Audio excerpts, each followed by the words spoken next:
Ladies and gentlemen, please welcome Bob Wilkinson, Mission Support Alliance Chief Operations Officer. Thank you all for being here tonight for MSA's panel, Role of Mentoring and Career Success. As we started planning this event, our target was roughly about 100 people that we wanted to have here today. You can see, look around the room, we're about 300 people approximately. So thank you all very much for your participation and being here tonight. We really appreciate that. I joined Mission Support Alliance about 18 months ago. My boss, Bill Johnson, joined about 19 months ago. And as part of that joining when we came, we were looking to reshape and focus our attention a little bit on what our values are and what we were looking at for our goals and perspective. Part of that reshaping came to us that we created the value for our employees, or part of being an employee-centric organization and a company, with a goal of being where people wanted to work, where people wanted to come to work and work for us. Part of that goal was to encourage diversity of thoughts, experience, and personnel in the workforce. The goal, coupled with the anticipation at the Hanford side of about a 50% turnover on our folks in the next 5 years, led us to the creation of the Women's Energy Network, a group with the intention of promoting and encouraging development of women in technology market that has struggled entering that market and having opportunities to grow. While tonight's event is a women's panel discussion, the topic of the role of mentoring and career success is not for women, but it's also for the benefit of anyone. So thank you for being here tonight. My excitement tonight to welcome everyone and introduce the panelists, moderators, and the topic stem from my MSA values, as well as my own experience in mentoring throughout my life and those close to me. Part of my excitement tonight also, I was really excited about it, so I had to go get a haircut tonight to start the thing off. So couldn't go one time without making a bald-headed joke. I'm a locally grown-up kid here. I grew up in Tri-Cities, Kennewick High School, graduate in 1987, go Lions. I'm from a blue-collar, union-based workforce. My dad was a pipe fitter, the first person in my family to get a college education, get a degree from college. And as I look back at my time growing up in this area, I find myself very humbled and very fortunate to have people in my life at critical points and critical junctures that mentored me both formally and informally throughout my life to help encourage, give insight, help me be molded, press me to grow. I had a lot of other people that I grew up with that had a lot of more success than me in their life and their career. I've also had a lot of folks in their life close to me that have failed through those processes. And the one major difference that I could see looking back was those that had positive influence for me at critical points in my career through mentoring and encouragement. My career is far from over. One of the things I've tried to do as I'm starting to get into my middle age is look for opportunities to pass that back and pass that along to other folks. I'm also blessed with a great wife and blessed me with 2 daughters. And both those daughters are striving in that world to become lean in that technology environment. I find as I watch them progress through high school and into college, that as they enter that technology market, they find themselves in classrooms that are male dominant. One of my daughter's first engineering class, when she went to her freshman year, I might call her the next day and say, how'd your first day go? She said, it was pretty interesting, Dad, but it was really interesting that I was the only girl in the class. So finding her a mentor to encourage her through this period is imperative to her success. And as her dad and a white male, right? I can't really help her with that, but I can continue to encourage and give her support. What she needs is a mentor that can help give that perspective through their view and their life, the world to come, and the timely and appropriate positive influence to help them make the decisions they need to do. Encouragement, guidance, and leadership help break barriers down and unlock people's potential, become better so the most qualified and competent individual is ready, able to execute opportunities presented to them so they can attain their career aspirations, no matter what those career aspirations are. So, without further ado, it's my pleasure tonight to introduce the panelist members. To begin with, I'd like to introduce Stacy Charbonneau. Stacy was recently named the Associate Principal Deputy Assistant Secretary for Field Operations for the Department of Energy. Environmental Management will be transitioned to DC in August of 2016. I think she just got an offer on her house. Prior to that, Stacy was the Richland Operations Office, the DOE office responsible for management and oversight of cleanup of 586 square miles at the Hanford site. focus on cleaning out and demolishing the high-hazard plutonium finishing plant, excavating and disposing of contaminated soil, solid waste, treating contaminated groundwater, moving radioactive sludge from K West Basin, and infrastructure to support cleanup into the future. Our next panelist is Chairman Joyce Connery. She was nominated to a 4-year term for the Defense Nuclear Facility Safety Board by President Obama and confirmed by the Senate in August 2015. Chairman Connery has an extensive career in the fields of nuclear security, safety, non-proliferation, and energy policy. She began her career at the National Laboratories, first serving in Kazakhstan, right?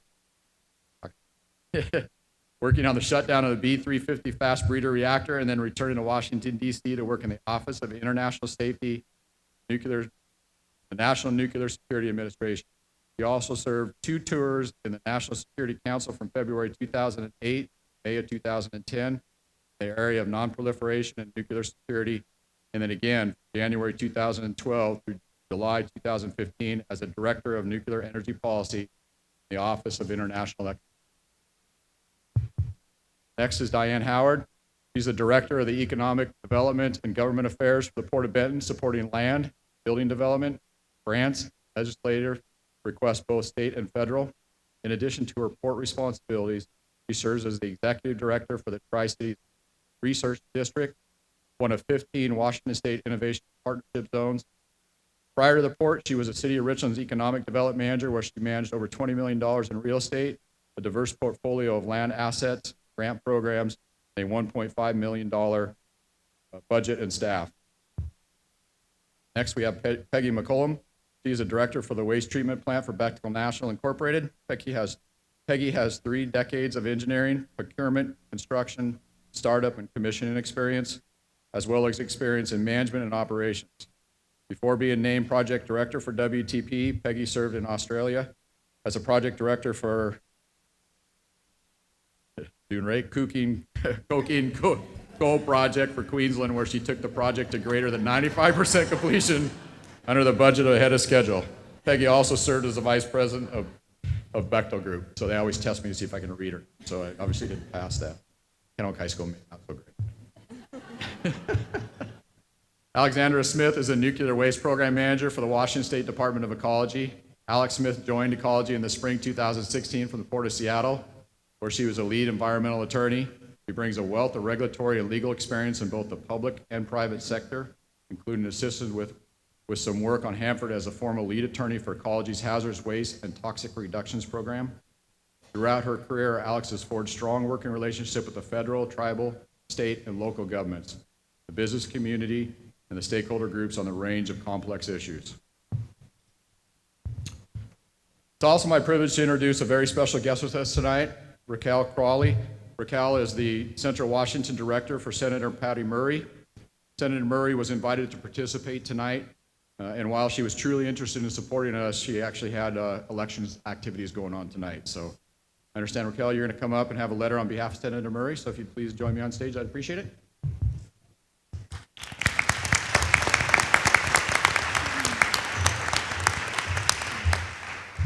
Thank you, Bob. Wow, that was really good. Bob did a great job. Round of applause. So Senator Murray sends her regrets, and she often sends me out when she's not able to participate. She was really, really excited about this forum. She wishes tremendously that she could have been here, but as Bob has indicated, she was not able to. So here is her letter. Dear friends, I would like to extend my warmest welcome to all who are gathered here today for the Women's Panel discussion. Although I am unable to attend this event, I want you to know that I am with you in spirit as you engage in the dialogue to mentor young people as they embark upon the beginning of their careers. I applaud the efforts of this panel to bridge the generational gap amongst women currently excelling in their career and those starting out. As a parent, a former educator, and a public servant, I share in your commitment to empower and develop future leaders. As the first female U.S. Senator for Washington State, I know firsthand how important mentorship is to opening doors for women to enter traditionally male-dominated careers. I have worked hard in the United States Senate to support programs to make career development more accessible to women. in Washington State and throughout the nation. Please accept my best wishes for an enjoyable and successful event. Sincerely, Senator Patty Murray.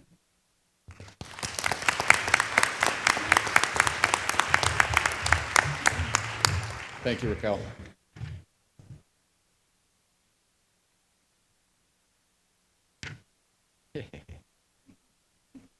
So without further ado, I'd like to go ahead and kick the panelists off.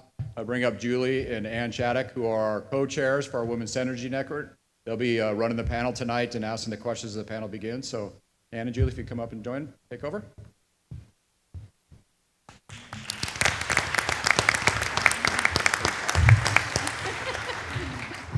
All right. Thank you, Bob. Thank you all so much for joining us here this evening. It's both a privilege and an honor for me personally to be one of the moderators for tonight's program. In preparing for tonight's event, I read a recent Forbes article that asked, "Can women succeed without a mentor?" The sad reality is that women may have to. Only 1 in 5 women have mentors, and less than 50% of those are female mentors. The numbers of women in management role decreases the higher up the ladder you go. Women comprise 53% of entry-level management positions, but only 26% of management positions at the VP or higher level. This leaves women with fewer female role models. With mentoring being cited as one of the key ways to retain employees, we have to find ways to mentor more women. But mentoring doesn't always need to be a formal program. Our discussion this evening is a great mentoring opportunity for all of us, as we'll hear from the experience of these exceptional women leaders. The program this evening will include me and Julie Lindstrom on the floor asking the panelists questions, and we'll have opportunity for some questions from the audience interspersed. So with that, let's get started. Julie, you have the first question. Thank you, Ann. Ladies, thank you so much for being here and sharing your journey with us. It's so appreciated, and it's truly an honor. So the first question we have this evening is for you, Chairman Connery. Who were your formal and informal mentors? Well, first of all, I just want to thank you for inviting me to be part of this panel tonight. This is a great turnout, and it's an honor to be up here with such distinguished women and be a part of this panel. And I'd also like to make sure that, so I don't lose my security clearance, I clarify that it was Kazakhstan, not Pakistan, where I served.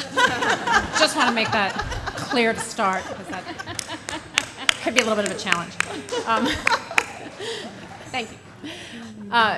So I had a number of, I'd say most of my mentors have been informal mentors, because I just didn't know any better, and I was in a field. I'm not a technical person, and I wound up in a technical field, and most of the people that I was surrounded by, shockingly, were men. And I had a few very good leaders, male leaders, for whom I worked, who were very instrumental in helping me in my career growth. Will Toby, who was the Assistant Secretary for Nuclear Nonproliferation at DOE, I worked for him, and even though he and I differed on a number of subjects politically, he was a fantastic mentor. Deputy Secretary Dan Poneman, I worked for him for about a year and a half before I had to go to the NSC to take a rest. And I learned quite a great deal from him. But I would say that the other mentors that I had were informal, and I would call them more of a network than mentors. And I had great female role models, and I would say this is an important forum because if you can't see it, you can't be it. And I saw people like Mary Alice Hayward from State Department and AREVA, Tracy Mustin from EM and NNSA, Neil Miller from NNSA, all of whom were highly successful in their field and would never hesitate to offer advice from anything from fashion to career advice.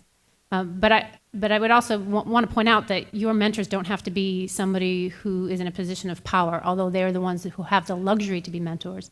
You can learn from your peers, your colleagues, and those that work for you, and I try to do that every day to understand what they do that's effective and how I can incorporate that into my work life. So I think in addition to mentors in specific, you should be able to develop a network for both your professional and your personal development that will stand you in good stead going forward. If you can't see it, you can't be it. I like that. Thank you. I see you, Chairman Connery. Thank you.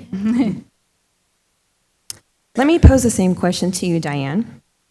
Who are your mentors, formal and informal?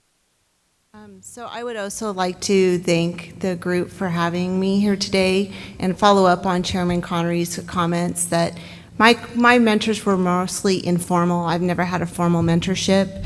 But I'd really like to, like Bob, I'm a local, born and raised, blue-collar family. My father worked at Welch's Food for 34 years and also came from a multicultural family. So for me, it really started with my roots. It started with my family, my father's work ethic, my grandfather's work ethic, and really then also seeing my mom in action as part of the Vistas Women's Club and kind of that service to the community. It was really a driving factor in how I saw them role model those relationships for me. But then when I went to the city of Richland, I'd really like to thank Bill King. He was the deputy city manager at the time. And quite honestly, I fell into the position of starting to work at the city, and then I lost my boss, and it was kind of a baptism by fire. And I think that he just saw something in me and was very supportive to that and allowed me to basically kind of run.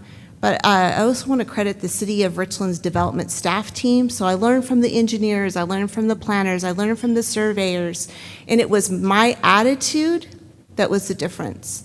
So the office, there was a little tension between the economic development office at the time and the development building. But when I came in, it was my attitude. It was an attitude of learning and wanting to understand what they did, having some empathy to what was going on, knowing that I needed to have that expanded network. As Chairman Connery mentioned, I needed to have that expanded network to be successful in what I wanted to achieve for my job and for the community. So that was critical for me.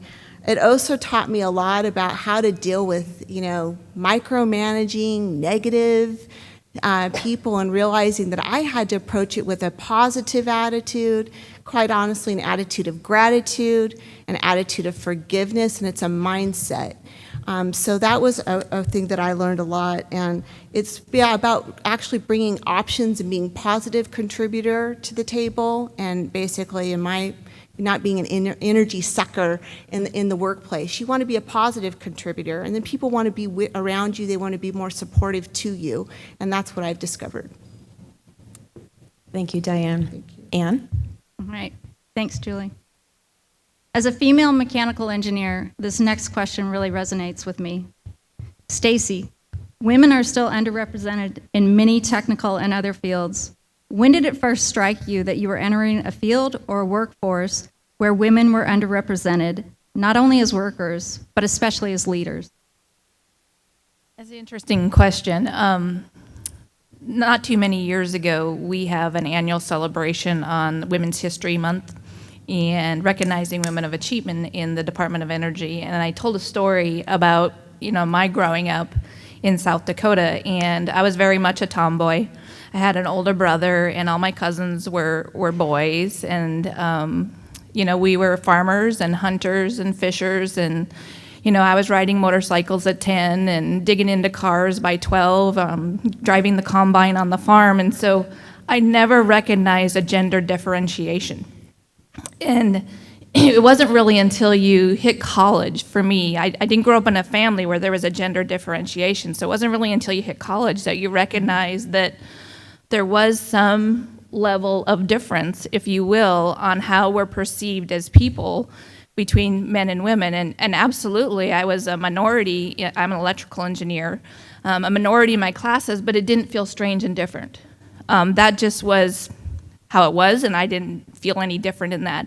So the few times when you run across that in your career, and I have to say, I think that my generation and generations that come after me very rarely actually experience a gender differentiality, if you will, or a different consideration, I think, in the workplace, as long as you're competent and capable.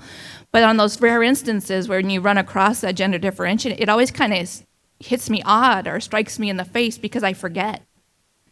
I forget. I think you're competent and capable, then you're the person for the job. And so I forget that there's, 80% men and 20% women, or in my case, when you get to a senior executive service level in the department, you may have more gender equality at headquarters, but in the field, and that's not just at Hanford, in the field, it's by far a disparaging amount. Here at Hanford, with my departure, we have 1 woman SES out of 14. So I forget, we had some training that comes in to talk about leadership, to talk about strategy, to talk about, how can you bring up our next set of leaders, our next generation. And I'm sitting in the room with my peers, and the facilitator of the class says, how do you feel about being the only woman in here? And I forgot.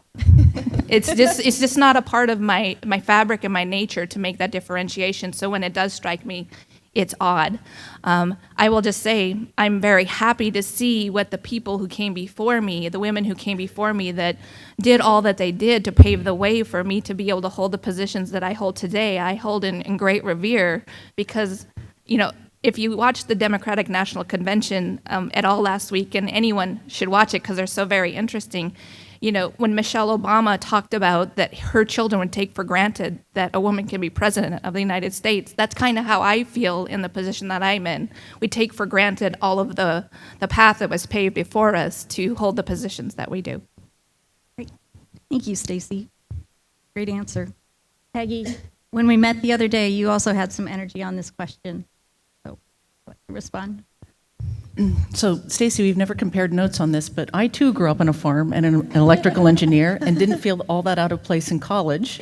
I started with my career with the U.S. Nuclear Regulatory Commission, and in 1988, after landing with a new employer, within that first year, I went to sort of a coffee klatch situation and sitting in a conference room waiting for the manager who's going to speak to the group to arrive.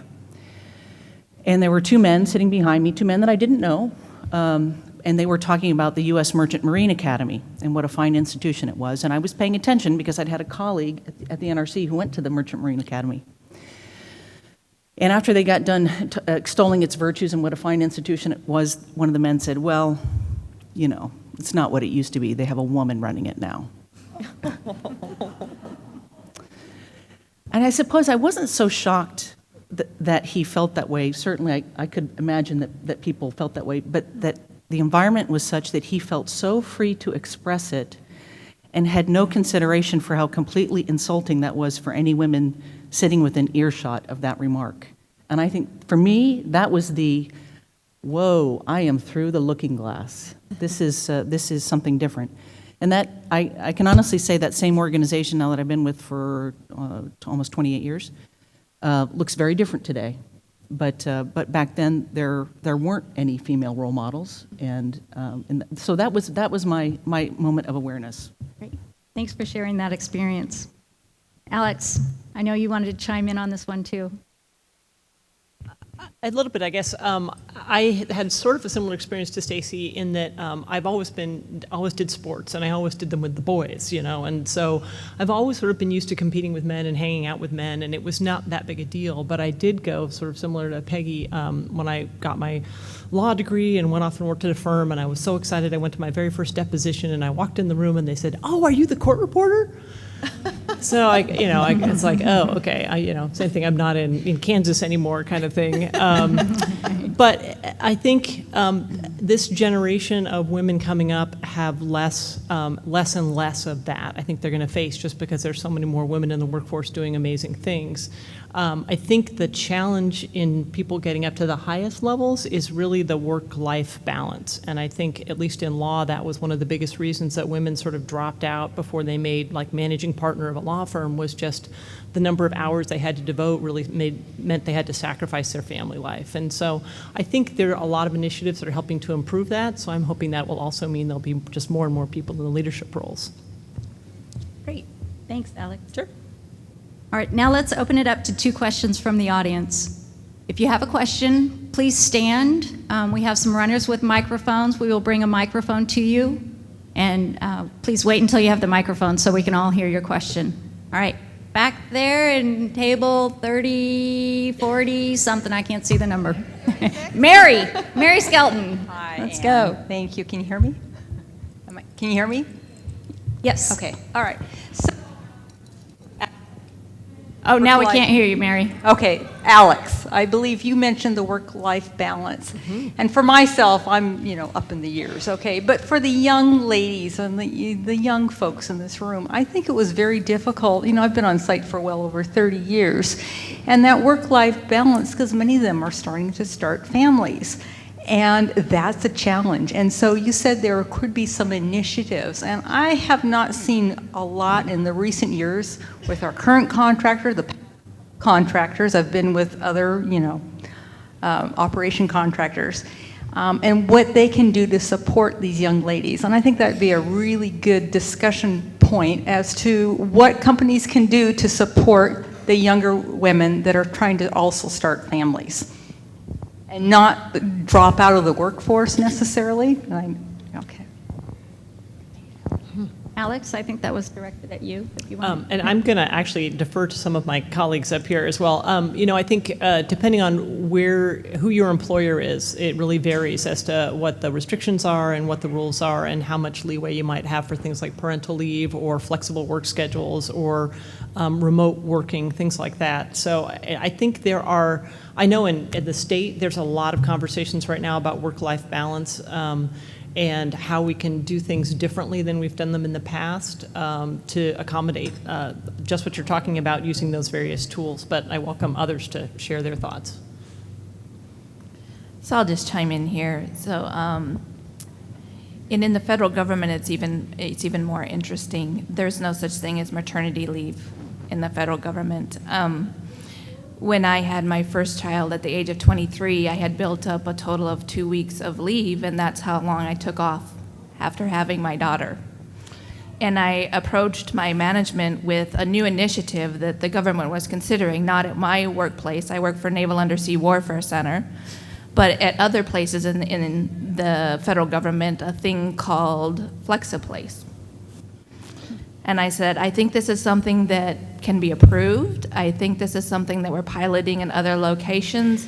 And I think I browbeat them into actually allowing me to work part-time in the office and part-time home for an additional 4 weeks. And I think they were just kind of afraid of me and never actually did anything official about it. But that certainly is one of those really important tools, whether it's teleworking or FlexPlace or more importantly, part-time work. The federal government doesn't necessarily do very well in the part-time work area either. It's new and interesting and hard to manage in those bureaucratic systems that we have. Several years ago, the Family Medical Leave Act was passed, and just to be honest, in my opinion, that allowed fathers to stay home with their young children. It did nothing for the mothers.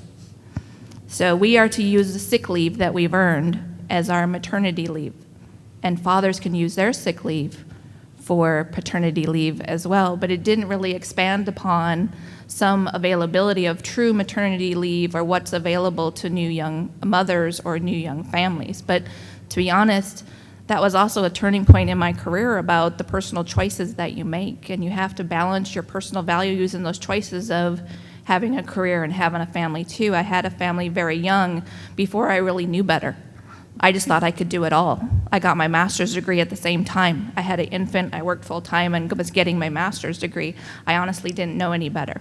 So I think it's doable, but we still need to evolve quite a ways in the workplace on the things that are available to women and young fathers to be able to raise young families and not lose your place, if you will, in your career. Thank you. I think that's a great example. I think we could probably do another session on work-life balance. But, all right. Another question from the audience? All right. There. Hi. So my question is sort of related because it's about supporting women, but I think we recognize that in management and leadership roles, there's a small percentage of females or a small percentage of minorities. So what can we do as employees to encourage our management to create groups like or support groups like the Synergy Network or mentorship programs that are focused at women without having the white males say to us, oh, well, we can't discriminate against everybody else, so it has to be open to everyone. How do we say, well, it is good for everyone to get this, but the people that are underrepresented need it more sometimes? So I just, am I on? Okay. So we have an employee resource group at Bechtel, Women at Bechtel. If you're a Women at Bechtel member, shout out right now, say in the room. And so we have a chapter that's about 3 years old. We're I believe the largest chapter, Tammy, right, in the company. And I do think there was a little bit of sentiment amongst the men about what is this Women at Bechtel thing and why are we excluded? And the answer is you're not excluded. It's an employee resource group. Anybody can join. We also have a next gen group, which is geared at new employees and early career employees. But we have a lot of people that are mature in their careers that join that group. And in fact, we want the participation and mix because we want men coming to Women at Bechtel because men are making many of the choices in the workplace about who goes into what roles. And so, to the degree that they can better understand the challenge of the early career hires, both men and women, we encourage them to be there. So I think that's the answer is they're not excluded. They are included if they choose to be. And the same is true for our next gen group, and we're also standing up a Bechtel service group, employee resource group. And again, that's geared towards former military who want to serve, but anybody is going to be able to join that group. Those groups are not about excluding, they're about including. And I think I'd like to add to that. I'm on. I actually would put it back at you, which is why don't you go ahead and reach out to create your own network? You don't need to have something set aside for you. Many of us, I think it's important for us to figure out what our goals are, be clear and concise on your goals, and go and seek your network and develop it. And it's all about relationships. That's really what it's about in the end. So find what you seek and surround yourself with those people. And I challenge you to basically step out of what's comfortable and go ahead and basically make it happen for yourself. Because if you're not finding it within the networks, and I completely agree with Peggy, you should be very inclusive. That's how we have the broader conversation. But for what you need or what you may need, I just challenge you to go ahead and figure out what that is, figure out what it is that you want to accomplish, and go out and seek those people directly. Great. Those were great audience questions and great responses. I'd like to piggyback on what Peggy said. With the Synergy Network, we have been so fortunate to have the support of the men of our company, so I would just like to say thank you to all the men that came tonight for supporting us, as you have been since the beginning.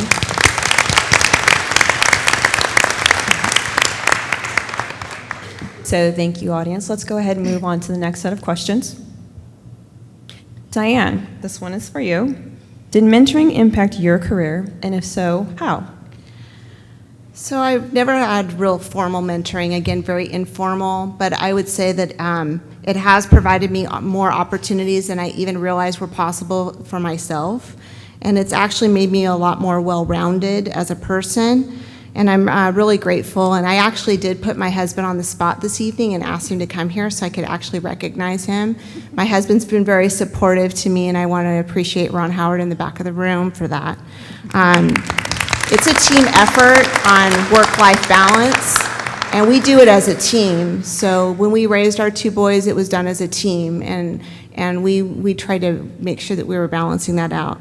And I really think that in my experience, men have been more open to mentoring, and I'm usually the one woman in the room with a table of 10 men around the table.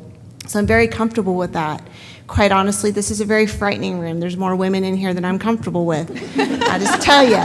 But and the other thing I got to say, because I know I'm the odd duck up here, ladies, I really think that we need to work on ourselves. Women are not very supportive to women, in my experience. And by God, if we figure this out and we can figure out how to support each other as sisters, watch out. But right now, I don't see it. So I challenge all of us to do better, myself included. I just challenge us to do better. Men are just more forgiving. We might, make each other mad, and then they go have a beer and we're over it. We like to hold grudges, so try not to hold on to that, and let's try to move past it. But honestly, I believe if we can figure it out and figure out how to support that within each other, we're going to be much better off in the long term. Thank you. Great answer. We're getting real in here. Good job. Okay, Peggy, same question for you. Did mentoring impact your career, and if so, how? Well, interestingly, I too never had a former mentor throughout my entire career. But as I look back on it, I did have mentors. They weren't assigned to me, but they did offer me advice. But most importantly, they were gender blind, so they made opportunities available to me that other managers might not have. They went ahead against, what in some cases probably were difficult conversations with their peers to say, I think she can do it. Let's give her a chance. And some of those men who are notable in that field, Lee McIntyre, who retired, I think, from CH2M Hill, but he was with Bechtel for many, many years. Lee Smith, Ron Naventi, who was the first project director at the waste treatment plant, all foisted me into situations where there were probably a lot of peers questioning what they did to allow me to take on those roles.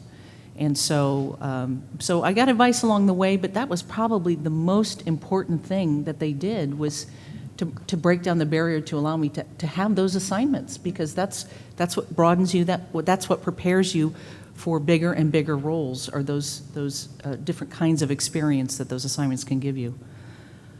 Interestingly, we do have a formal mentor program at Bechtel today, and in fact, Don Nowicki told me he just signed up to be a mentor, and so we're trying to formalize that. But I'll tell you what, if you're lucky enough to find the informal kind, people are doing it because they see something in you. And they think it's the right fit for the organization. It could be a win-win. That works too. It doesn't have to be a formal mentorship. Thank you so much, Peggy. Back to you, Ann. All right. Oh, Chairman Connery, go ahead. Thanks. I just want to pause for a minute and think about the lexicon we're using. People who allowed us to take positions. And I think part of the problem is that as women, we wait for somebody, a lot of times, I'm not saying that's what Peggy did, but you wait for somebody to say, oh, you'd be good for this, you ought to do this. And that's happened to me in the past, and it's been very helpful. But the fact of the matter is, sorry men, you guys go into things thinking, I can do this. I don't need to have the experience to do it. I can get on-the-job training. I've got this covered. Women say, I think I need to take more classes, or I don't know if I'm ready for this. We self-doubt, and we assume that we have to check all the boxes before we enter a particular position, whereas the guys go in and say, I got 2 out of 12, I'm good. Thank you, Chairman Connery. Ann? Very good point. Alex, what was your biggest setback early in your career? This question kind of intrigued me because I try to think about that, and I actually have taken steps backward in pay and whatever, but I never thought of them as setbacks, and I've always just tried to learn from them. And so, for instance, 3 years into my legal career, I was fried. I was really burnt out. I'd billed the most hours of any associate at my firm, and I had worked on a lot of things, and I was just fried. And this opportunity sort of landed in my lap to take a job teaching undergraduates political science for a year. And I thought, well, that sounds like fun. And so I just kind of went and did it and didn't think about the fact that I was cutting my salary in half, and, took an extra job being a barista at Starbucks for a while. And, and a lot of people are like, oh my God, you're off the career trajectory. But I actually learned a lot. It was the first job where instead of somebody giving me an assignment and I would trundle off and do it, it was sort of my world, and I had to figure out what I was going to teach. I had to pick the books and write a syllabus and, and teach these kids. And it was like a month before school started. And it was a great experience. I mean, it was tiring and it was hard, but it was an amazing experience, and it really helped me in a lot of different ways that I ended up using eventually in my career. So I guess rather than talk about setbacks, I just encourage people not to think of them as setbacks, or just at another stage and something you can learn from. So, Great. Thank you, Alex. It's a great experience. So, Stacy, what about you? I thought about this question a lot too, because if you don't know me, and many of you don't, you should know that for me, family always comes first. From the first day till the end, family always comes first, and I often mentor others on you need to understand your personal values to understand what the right decision is in many situations. So in this case, I started here at Hanford in 1994. And I soon became a facility representative. And if you don't know what that is, that's the DOE person who is out in the nuclear facilities, who's watching the day-to-day work that's done by the contractors, and ensuring that, that the contract is being performed in a manner that is keeping those workers safe, is keeping the public safe, is protecting our environment, and they are the eyes and ears of management. And I have often shared, even to this day, with our core of facility representatives that they have the best job in the Department of Energy. So I was a facility representative, and I was getting a divorce. And I needed to be closer to my kids. I needed to be in town and available for them. And if you work out on the Hanford side, it could be an hour from home. And that just wasn't palatable to me while I was going through that transition in my life. And so I was asked to become the facility representative program manager, and I asked if I could then take a position in town so I could be closer to my family. And I was transitioning from a boss who was one of those early shapers of your career, and whether it's good or bad or otherwise, he was the fellow who told me that we have a lot of broads around here, but not a lot of smart broads, so you're going to go far in the Department of Energy. To a boss who was trying to figure out, great, she's going through a divorce, what do I have on my hands as my program manager for the facility rep program? And career was the last thing on my mind. I was about taking care of my family, and my second boss gave me the latitude to be able to do that. If you know me, I work very hard. I always give you 100%, but I needed some flexibility during that time in my life. And in the end, he became one of the best bosses I ever had and asked me to take on the engineering and construction manager job out on the spent fuel project, which was my next position, to come with him to develop this new office and this new model for how we manage projects that then became the model that we used across the Hanford site is federal project directors and integrated project teams, and is still a great friend of mine today. So it could have been a setback, but I think if you follow your own personal values, you will land where you need to be in your life and in your career. Those were some great examples of staying true to yourself, and good things will come, right? So, awesome, thank you. Let's open it up to 2 more questions from the audience. So again, please stand. John, over on table 7. We have a mic runner. Go, Maureen, go. She's coming behind you. Am I up? You're up. So this is am I on? You're on. Okay, this Yes. is a great year for women, with Hillary Clinton being the Democratic nominee for president, and a glass ceiling is broken. So when I take a look at the different cultures that I've been involved in and look at the organizations you ladies represent, what are the cultural barriers in your organization that need to be broken down to create a culture that is conducive to the advancement of women in your organization? I'd like to take a stab at that first. For me, the biggest barrier we have for women advancing in our careers is when women are placed into leadership and management positions when they are not the best candidate for the job. And then our examples of poor leaders and poor managers and the folks who aren't supportive of women advancing into those positions can point to them as a fine example of why women don't do well in leadership or management positions. So we can talk about diversity and inclusion and all of those things all day long. All we're looking for is a fair shot. If I'm the most competent and capable person for the job, allow me to do that job. But I certainly don't expect, and none of you should expect, to be advanced because you were the one woman who applied for the job. Because those are the worst examples for all of us of how we need to be equal in the workplace, or certainly seen as equal. I think the whole idea of the old boys club is still alive and well. I acknowledge it. I work within it. I always have. So the challenge is not to become one of the old boys as an old gal, right? Try not to get in there and acknowledge the fact that it's acceptable, because it's not. I think it's very important for us to always step up to do the work and not get in the mud, quite honestly. Is my high road is the best road. Do it right, you sleep at night. And if I can continue to perform at that level, and I don't care if it upsets other people, that's my job, that's my responsibility to my community, that's my responsibility to my family, then that's what I'm going to do.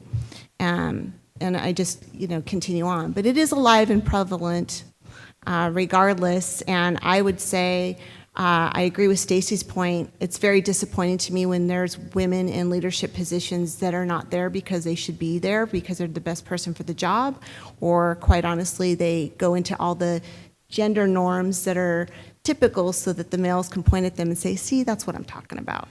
That's disappointing to me as a female. All right. Another question from the audience? Kelly? My question is directed to you guys as mentors. I find everything that you're saying extremely fascinating, and I look to all of you as you're a great example, and there's a reason why you're sitting where you're sitting. I'm a new person to the area, and I much enjoy Alex's comments when she said that she decided she was burned out. I raised 4 kids myself and went through a really hard divorce, and I have worked so hard since I graduated from high school, and I didn't have time to go to college. I worked hard and I gave it my all, and every opportunity that was given to me, I took it. And so my question coming to you guys is, as a woman who comes with technical knowledge and experience, what would your feedback be to me as a professional summary on my resume in order to explain that in a professional atmosphere in order to sell my technical skill?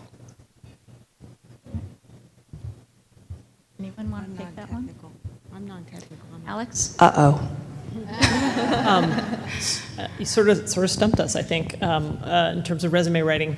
And I don't have technical skills. I guess I would just sort of, in something along the lines of what Chairman Connery was saying about encourage you just to take the chance and believe in yourself and jump. The best job I got was not one that was even advertised. I just sort of said, hey, guys ever think about somebody like me in that position? And I sort of talked my way into it, even though I'd never done it before in my entire life. And so, I think just being honest about your qualifications and just being sort of ready to say, hey, I can do this, and not sort of wait for somebody to say, do you think you can do this? Instead, just go for it. Don't apologize for it. Own it. Don't apologize for it. This is the circumstances in which you found yourself, and this is what you're going to do, and this is what you have to contribute. And if you have the passion for it, they should be able to appreciate that. And I think the other thing to keep in mind too is to be honest, I'm not sure resumes get people's jobs. So the fact that you're here tonight is a great opportunity. It's networks, it's who you know, it's looking for opportunities where you know you can add value in those situations and making that known, like Alex talked about. So, I know it's very hard when you're searching for a job and putting the resumes out there, but to be honest, it's the networks and it's the people and the relationships, and those are the things to build to showcase your strengths. So again, great questions from the audience and great answers. We'll go ahead and move to the next set of questions. Chairman Connery, what are you doing to prepare the next generation of leaders, both women and men? So I think we talked a lot about some of the things that we need to do to prepare the next generation, but I think the first thing we have to do is understand that the next generation is not the same as this generation. Just like we tend to fight the last war, you can't help the next generation come up the same way that you did. You have to look at their experiences and what it is that they're looking for in their career path. So if you talk about millennials, and I know people don't like to use that term, but you talk about the next generation coming up and how to bring them into the workforce, you have to understand that they're not necessarily looking for a 20-year job in the same place. You have to give them the opportunities to find experiences outside of the regular workforce. I'm looking for boomerang employees. I want my employees that leave my organization and go to a different organization to come back with that experience level and be able to contribute in that way. So I think, and this kind of goes to the work-life balance thing too, we have to figure out how to do telework better. We have to figure out how to do flex time. We have to figure out how to do job sharing to keep people motivated. But the biggest thing that we can install or inspire the next generation to do is be passionate about whatever it is that they do. And I think part of that, particularly in this area, is to tie them to the mission, because I think the next generation of leaders is going to have to be mission-oriented. They're going to have to start with the why. Why is it that this profession is important, and what does it mean to me? And if you solve that riddle, I think then you can solve the riddles going forward. So you have to keep them motivated. You have to be able to understand what it is that they want. And when it comes to mentoring, I think the key to finding mentors or networks or whatever it is that you call it is they have to be willing to understand you, and you have to be able to understand you, because my paradigm is different from yours. You may have a different way of looking at things. You may have a different passion, and I can't help you to find your way by using my path. It's got to be yours based on the values you hold, as Stacy was saying, but also on knowing yourself. Are you the type of person who likes to be around people, or are you one of the engineers that would prefer to be in your cubicle doing calculations? There's space for both of you in any organization, but you have to understand about yourself what motivates you to get up every day. That's a great response. Thank you. Stacy, I'd like to pose the same question to you. What are you doing to prepare the next generation of leaders, both women and men? And I want to just expand upon what Joyce talked about. I think, our country kind of went through a transition, if you will, during the recession of 2008 and 2009, where, the workforce was dominated by our baby boomers, who were very based upon a loyalty to their workplace, a loyalty to their employer, and when they went to work out of college, they anticipated a 30 to 40-year career with a pension. I'm a Generation Xer, which doesn't necessarily carry forward all of those traits and very much likes to be independent, and we still carry some of those traits of a loyalty to the workplace and a desire for those similar things as baby boomers.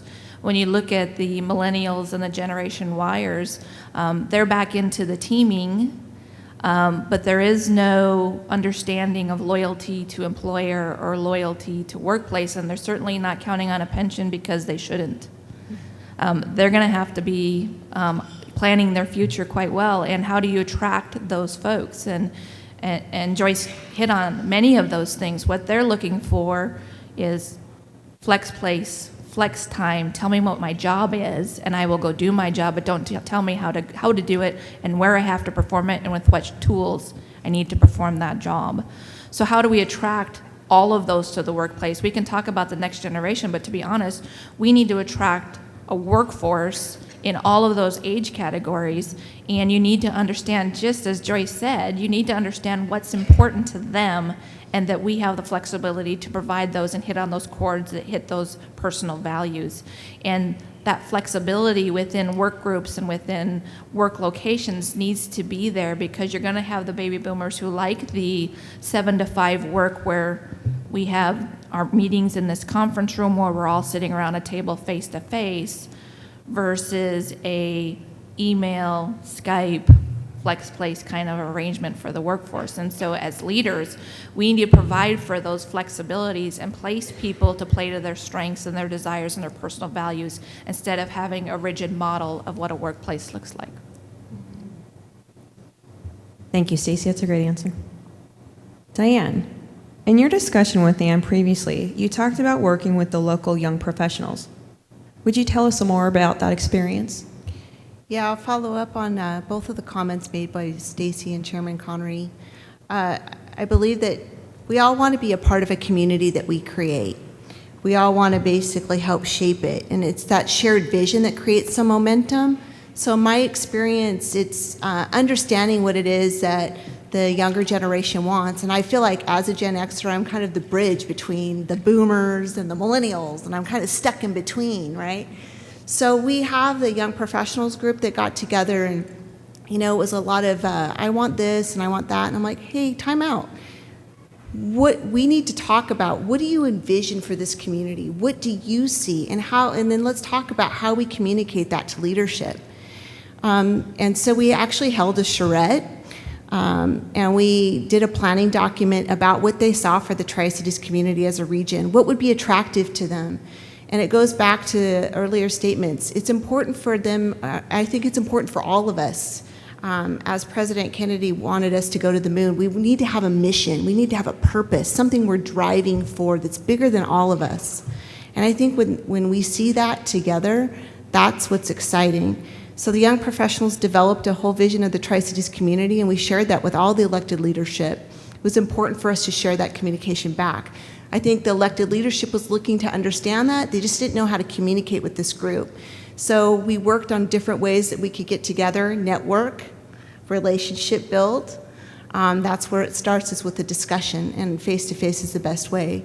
Some of the other things that we have the opportunity to do is working with WSU Tri-Cities students, and actually etiquette dinners and networking dinners, and basically having those discussions again about what the best way is to practice basically building your network and building your relationships.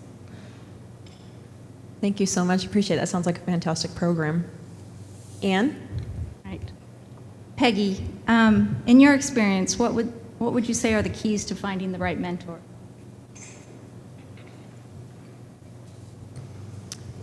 Well, I think a little chemistry helps, to be honest with you. If you like one another, you're going to be more willing to share freely. You share your problems with your mentor, and likely them to give unfettered advice about how to deal with the situation. You may not always have that opportunity. Obviously, if you're part of a formal program, you may get assigned a mentor, and then it's a bit of the roll of the dice in terms of how your personalities mesh. But in terms of finding a good mentor, I think it's a matter of looking across the organization and up and saying, who's doing something that is interesting to me, that is something like maybe I want to do in the future, and just engaging them in a dialogue. And I believe most organizations now have forums where you can interact. Certainly we do at Bechtel in terms of social events at these employee resource groups and employee all-hands, where if they want to approach a senior leader and just begin a dialogue. It doesn't even have to be formal. You can just have a conversation and say, I'm struggling with something. Or sometimes employees will just say, can I come by and talk to you sometime? Absolutely, the door's open. And usually they come in to describe a challenge that they're facing and get a little advice on it. So I would say, think about your career. And I got this from one of my informal mentors. He said, think about what you want to be doing in 5 years. Think about what you want to be doing in 10 years. That will shape your decisions about the next assignment that you take. And it'll also shape who you seek out as a mentor. Because if you want to be an engineering manager in 5 years, might be a good idea to find a mentor who already holds that role, because they can share with you the challenges and what other arrows you might need to put in your quiver to reach that goal. So I think it's in my experiences, I already said that I didn't have a formal mentor, so by definition they were informal mentorships, and they worked well. But that's what I would say. Seek out somebody who's doing something that you think you might want to do in the future. Peggy, will you be my mentor? Yes. Right. Thanks. Alex, in your experience, what are the keys to finding the right mentor?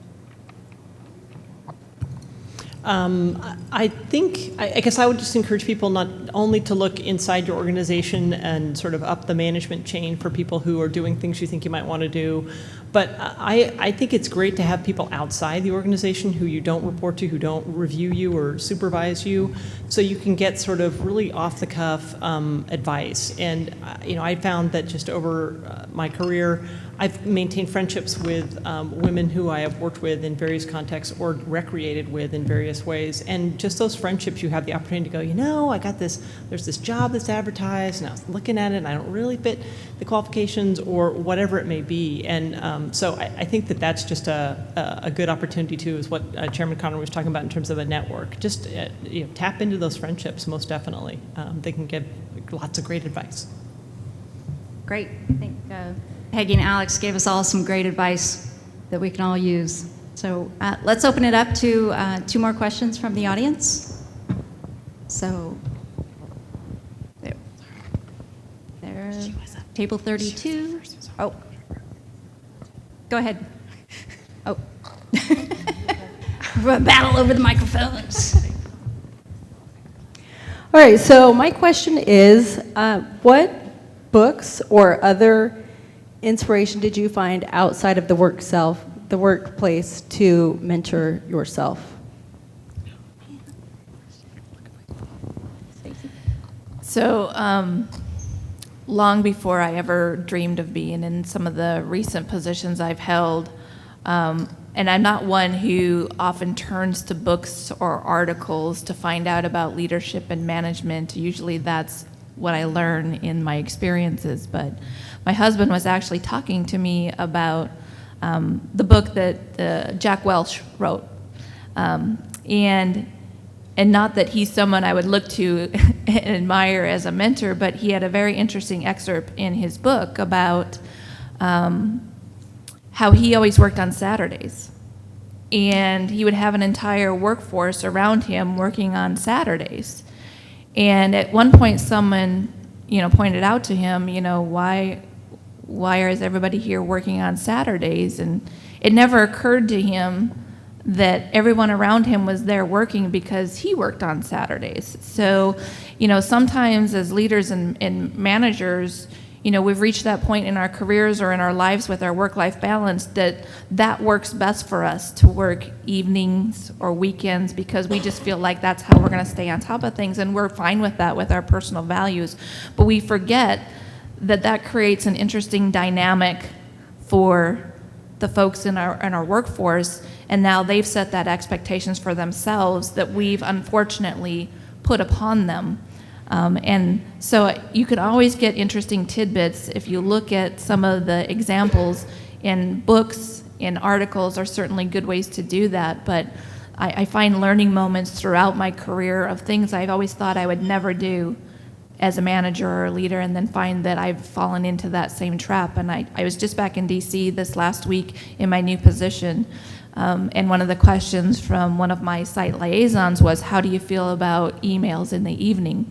So I had to explain to them, I'm going to write some emails in the evening. I don't expect you to get to them until when you feel appropriate and comfortable to do that, and that might be 9 to 5, and that works for you. So it's good to often, reinforce with your folks what your expectations are versus necessarily what you're modeling. I'm going to completely butcher the name of this book because it was so long ago. My sister-in-law gave this to me, and it was something like, the things that men know that women don't.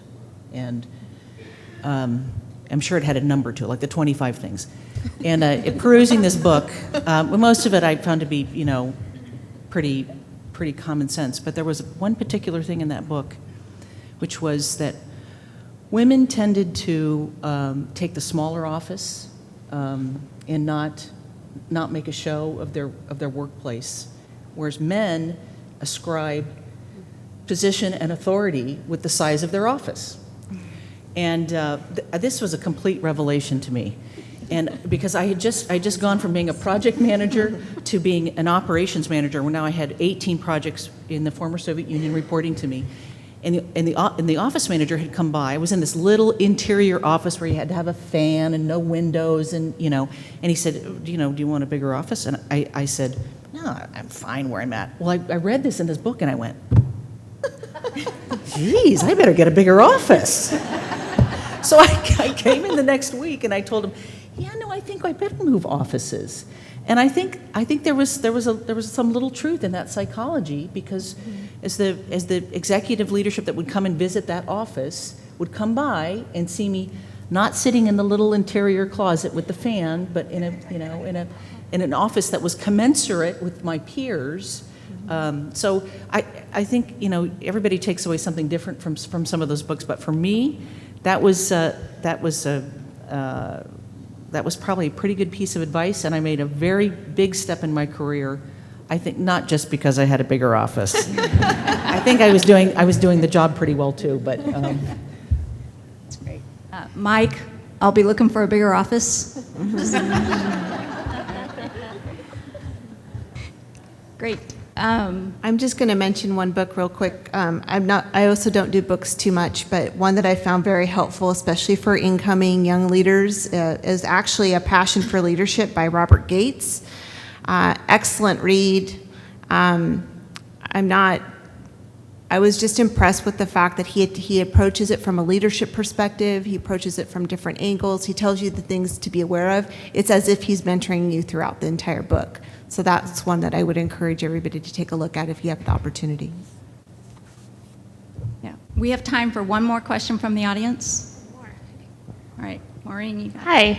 Hi. Peggy brought this up, and this is one we hear a lot. Where do you see yourself in 5 years? Where do you see your career in 5 years, 10 years? So I'm just curious how many of you have the careers that you envisioned, and where do you all see yourselves in 5 and 10 years? Stacy? I far exceeded any expectation that I ever had for myself, to be quite honest. It was probably about 10 years ago when the opportunities came to me. I kind of had my whole life mapped out. If you know me, I map out everything. My husband makes fun of me all the time about what we're going to be doing 2 years from now on October 12th. But, I had it all mapped out, and if you know much about the federal government, we're on a GS scale. And so when you get your step increases, and I was timing out when it would be good to look for a promotion so that by the time I retired at the age of 56 and 8 months, I would have reached the maximum potential of retirement. And so kind of had that all mapped out, and I was a GS-14 at that time. And I thought to myself, there's some GS-15 opportunities out there, and that's the highest GS level there is before you move into executive service, never anticipating I would ever be executive service. And I thought, if I moved into a GS-15 position now, I'd be at that middle management, upper level management for about 20 years. And I thought, what kind of hell that might be. So I was trying to map out what's the latest date that I could move into that position and at what step so that I could get to a GS-15 step 10 by the time I graduated. But then they started coming to you, and that's where when you learn that opportunity may not always be the best word that you hear about. But that's when I learned about take the hard jobs. Take the hard jobs, because that's when the opportunities started presenting themselves to me. Who do we want to lead this project? Let's talk to Stacy. She might do it. And you're just like, okay, I'll take that on. And so these incredible projects, hard projects, I was asked to lead or to take on. And I haven't actually actively pursued a job in the last 12 years, with the exception of the RL manager job. And so, you build your reputation, you build your credibility. Joyce.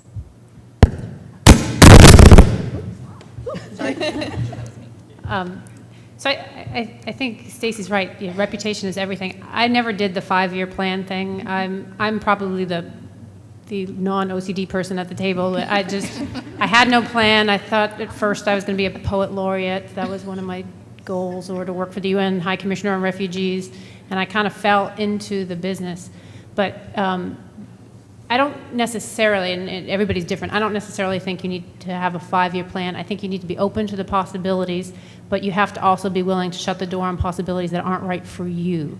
So, I go back to the passion thing. I don't want to get up and, I have a terrible commute. I don't want to take a terrible commute to go to a job I don't love. I want to take a terrible commute to go to a job that I do love.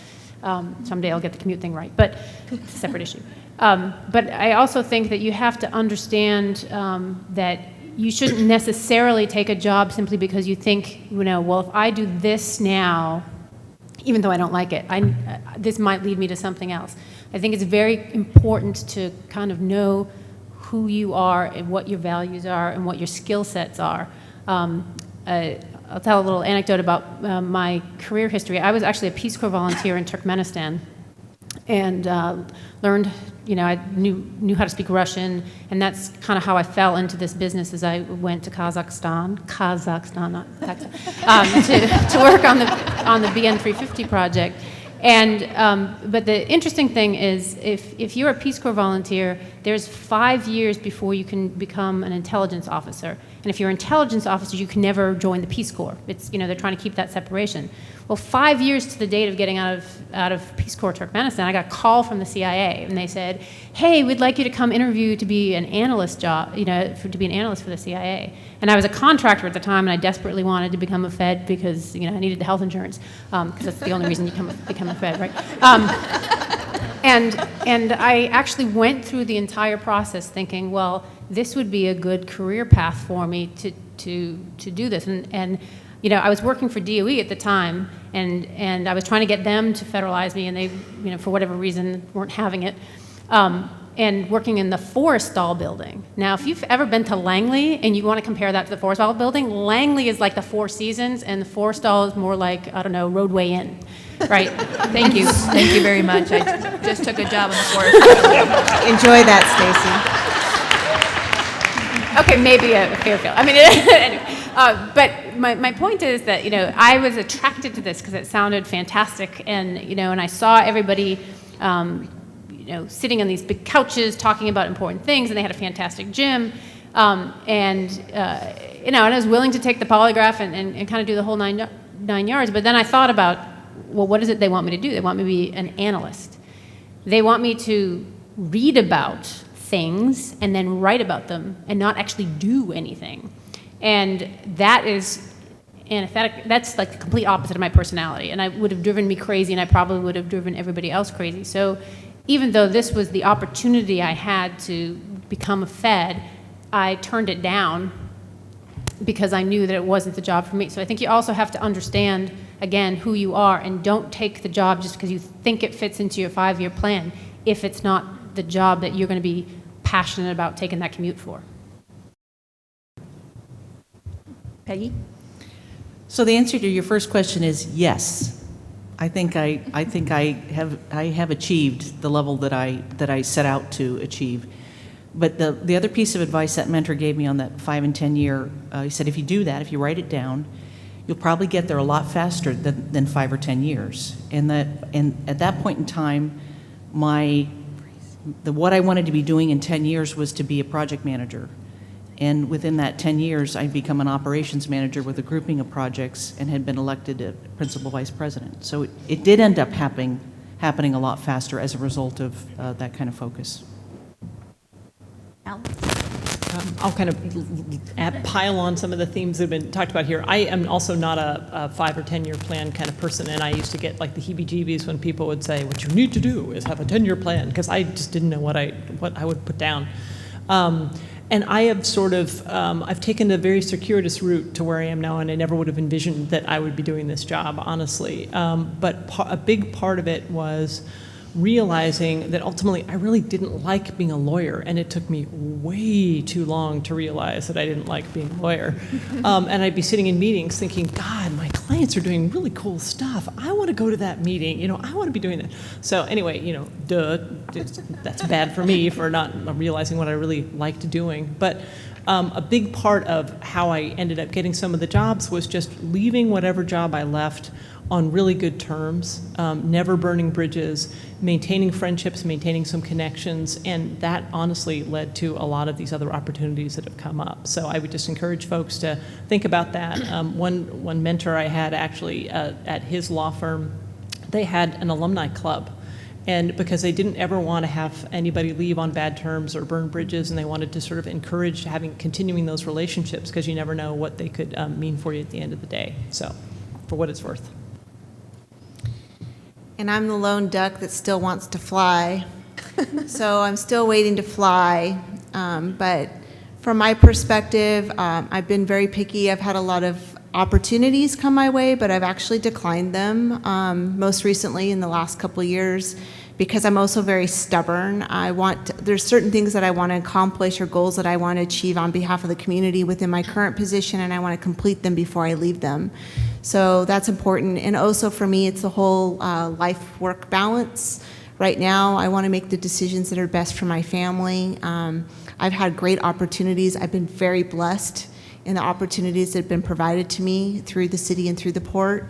And quite honestly, I want to continue to basically be loyal to that. It's just where I'm at right now from a personal perspective and with my age of my kids. So, but ultimately, one day I too shall fly. Thank you, and thank you to the audience for all the great questions. So we do have one more question for each of the panelists. So we'll start with you, Stacy. Wasn't me. What is the one most important piece of advice that you would give to young women and men who aspire to reach the level of leadership that you have?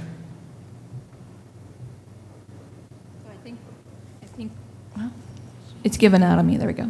I think we've already touched on it a couple of times, and I've touched on it a couple of times. But I have a lot of people who ask me to be their mentor, and it's usually the starting point I have at the beginning of that mentor relationship, and I come back to it often as they're reaching a crossroads in decision making or addressing challenges, and in particular in work-life balance. And that one piece of advice is know what your personal values are.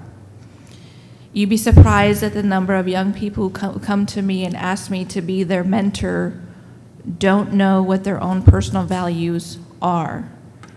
They try and follow a model, or they read something in a book how to get ahead, or this is their checkbox of different positions they need to hold to get to where they want to in their career.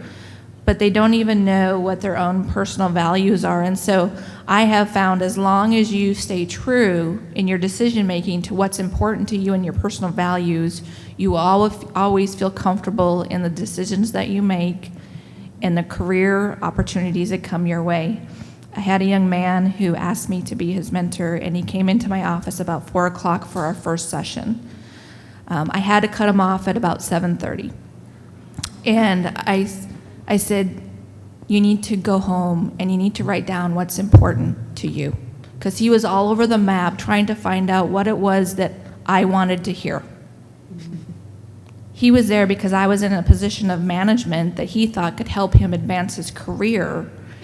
And through that 3.5 hours, I went home and I told my husband, he needs a parent. He doesn't need a mentor. So a few weeks later, another young woman in our office came to me and asked if I would be her mentor. And I very rarely ever say no. I make room for them, and my secretary could kill me for it because I have many that they need to fit into my calendar. Anyways, we set up our first session, and she came in and she whipped out her list. I know you want to know what my personal values are, and I already have my homework done.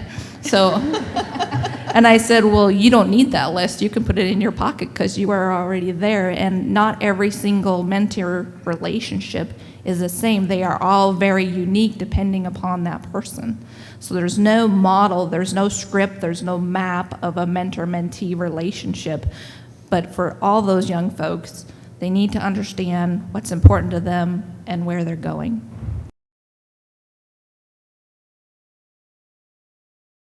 Chairman Connery, same question. Could you repeat the question? Absolutely. What is the most important piece of advice that you would give to young women and men who aspire to reach the level of leadership that you have? So I was hoping I'd hear it differently without the piece of advice, because I can't do anything in one shot. So I think we've enumerated on some of them. You have to have passion for whatever it is that you're doing. You have to know yourself and be true to yourself, as Stacy said. I would say the other piece of advice, particularly if you're in Washington, your reputation is everything. You don't get a job based on a resume anymore, unfortunately, or USA Jobs, although you can use that as a starting point, but you get hired based on your reputation. It's not the references that you give to your employer. It's the fact that they're going to call the 3 or 4 other people that you didn't put on that list to find out how you performed and what you did. So protect your reputation if at all possible, and maintain those relationships going forward. I think the other thing is that we get bogged down in job descriptions. They're like speed limits, right? They're suggestions. Kidding. But you're given a job description. Obviously, you have to fill that job description. But most of my follow-on jobs happened to me because when I was in a particular job, I noticed that, hey, there's this other piece that's connected to this that I'm interested in and nobody else is doing, and I'm interested in it, I'm passionate about it. So I would ask my boss, can I go take charge of this? And that is actually a very powerful tool that I would suggest that you consider using. The other thing is, I think we're, particularly as women, we're afraid to fail. Right, so it goes back to I have to check all the 10 boxes before I try to do anything because I'm afraid to fail, and your male counterpart will say, well, I got 2, I'm good. Part of that is because I think that there is more acceptance of failure among men, and women, we're so hard on ourselves. We failed at that. Failure is a learning experience. Failure is a good thing, and I think we have to be able to embrace it in order to be able to grow and become the leaders that we can be. Thank you. Diane? So be patient with yourself. Don't expect to go right up the ladder right away. Be a continual learner. I think it goes back to the elements. Once you know your basically your key things that are your moral values, then again, what is that power wheel or that wheel of influence that will help you create that network and build those relationships to help you accomplish those goals? That is the most important thing, is touching those relationships at least on a yearly basis and making sure that you're further developing. Challenge yourself, put yourself in uncomfortable situations, put yourself on projects to do things or step outside of what's comfortable to you. That's when you learn, and always be open for learning. Thank you. Peggy? Say yes if you can.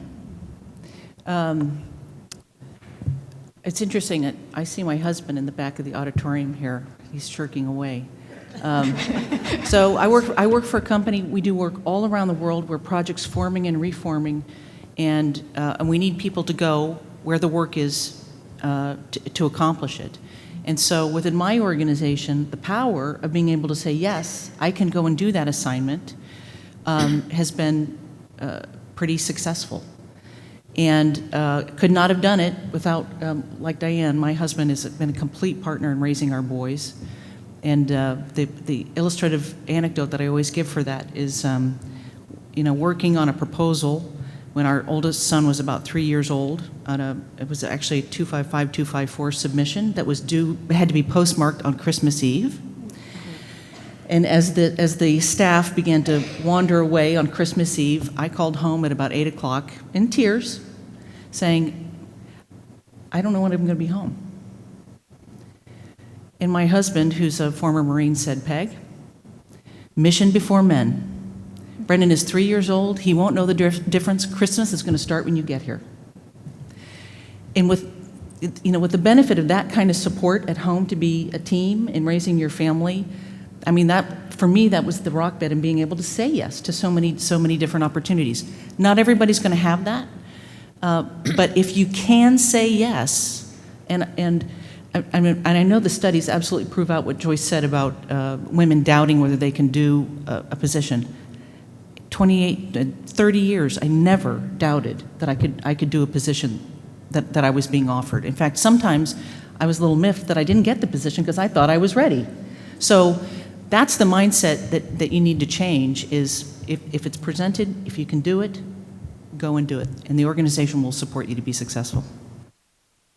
Thank you, Peggy. Alex? Well, I'll offer up two. One is that's worked for me, and it's that I take the work really seriously, but I don't take myself seriously. And part of what I think that has helped with is if you're sort of a fun person and you're willing to kind of joke about things even when they're hard, and people kind of want to be around and meet with you, but if you're the sort of dour, really serious person who's stressed all the time, people don't really want to call you up and go, hey, let's go talk about this or let's meet. So for what that's worth, it's helped me, I think. And the second one is one that has sort of popped into my head as during graduation time, where there are all these radio shows that are like, if you were to give a graduation speech, what would it be? And the thing that popped into my head is life is not a meritocracy, but you should live it like it is. So, do what you do that you have a passion for, do it well, do it with integrity, and you may not always get everything you deserve, but at least you can really look yourself in the mirror and know that you're doing the best that you can. And so, toss that one out. Thank you so much. So that concludes the questions that we had. I just want to say thank you so much for your time and for your insight. I know that the Synergy Network greatly appreciates everything that you've done, as well as the rest of the room. And again, thank you so much, and I'll turn it over to Ann. All right.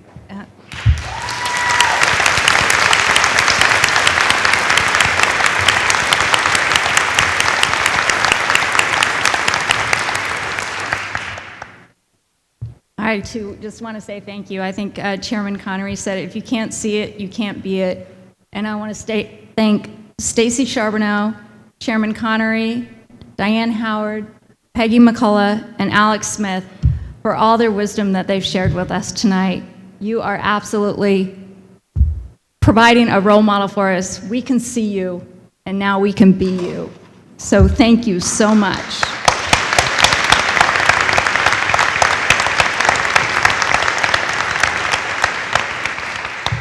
All right. I want to turn it over to Bob Wilkinson for a few closing words. But thank you for joining us tonight.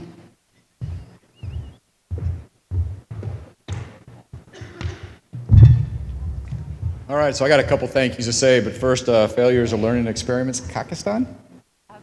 Kazakhstan? Yay! Failures of learning experience. Come on there.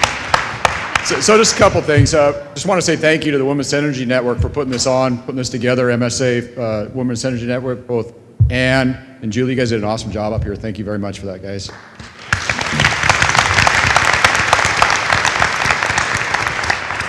Just to make sure people understand that, this got put together in less than 3 weeks, right? So from nothing to 3 weeks, to find the panelists that we had, to find the process that we had, was a lot of effort rather rapidly to get to where we are at. So that was a lot of work with that. So a couple special thanks call out to my Chief of Staff, Debbie Kelly. Thank you very much for working behind the scenes on that. And Heather, thank you for working behind the scenes on that.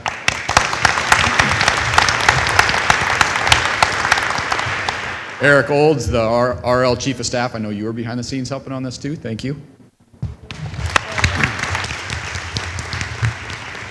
The Three Rivers Convention Center, Susan Pearson, for the event manager for tonight, set this up. A great venue for us to be on here. Thank you very much for putting that together also.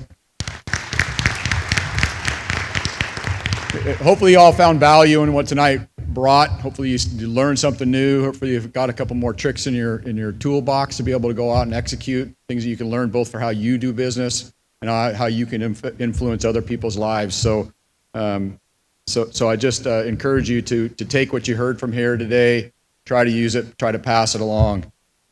As we conclude tonight, just kind of a reminder, there's going to be a little bit of social opportunities afterwards. Maybe if you want to come talk to the panelists individually, we're here till 8 o'clock tonight, so we have this venue till 8 o'clock tonight. As Stacy said earlier, right, networking is a huge part of this. Please take every opportunity you have to network with everybody in this room, the panelists, and anybody else you can tonight. And I thank you for being here. Thank you guys very much. The panelists, thank you so much. You guys did an awesome job. We greatly appreciate it. How about another round of applause for those guys?